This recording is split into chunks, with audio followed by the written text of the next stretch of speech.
Février 42, 8 mois après sa spectaculaire évasion, c'est enfin le rendez-vous crucial.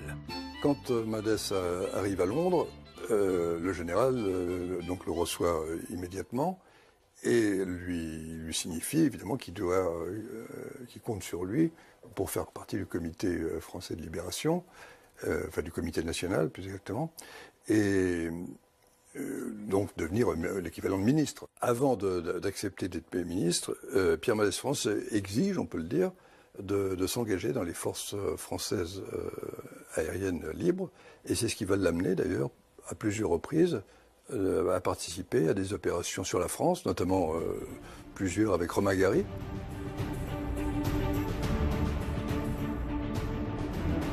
Dans le groupe Lorraine, Mendès France accomplit une douzaine de missions comme celle-ci où il dut bombarder la France, avec l'exaltation et l'angoisse de mal faire que l'on imagine. Qui ose encore douter de son courage et de son patriotisme? Il est bien sûr le seul homme politique à prendre de tels risques. On peut dire que Mendès France avait mis sa vie en jeu. C'était aussi, dans son esprit, une démarche qui était destinée à laver en quelque sorte l'affront qu'il avait ressenti à l'issue du procès de Clermont-Ferrand.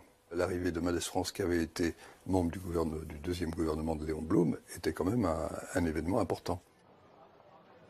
C'est en tant que responsable de l'économie au sein cet embryon du gouvernement français qui est autour du général de Gaulle que Mendès France va être amené à participer à la conférence de Bretton Woods, à l'issue de laquelle d'ailleurs il va rencontrer pour la première fois celui qui l'a beaucoup marqué avant la guerre par ses écrits, le grand économiste Keynes. À Bretton Woods, les Alliés jettent les bases du futur système financier mondial.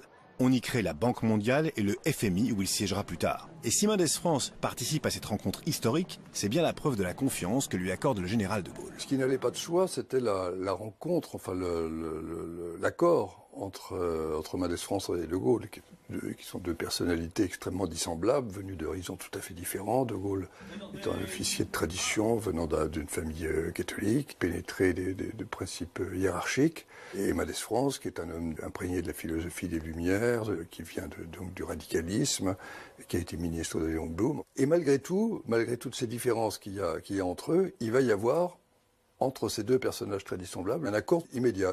Et Mendès va être, à partir de ce moment-là, ce qu'on appelle un gaulliste des années de guerre. Et ça explique toute la suite d'ailleurs, parce qu'au fond, tout le reste de sa vie, il aurait voulu que De Gaulle reste de Gaulle qu'il avait connu pendant la guerre.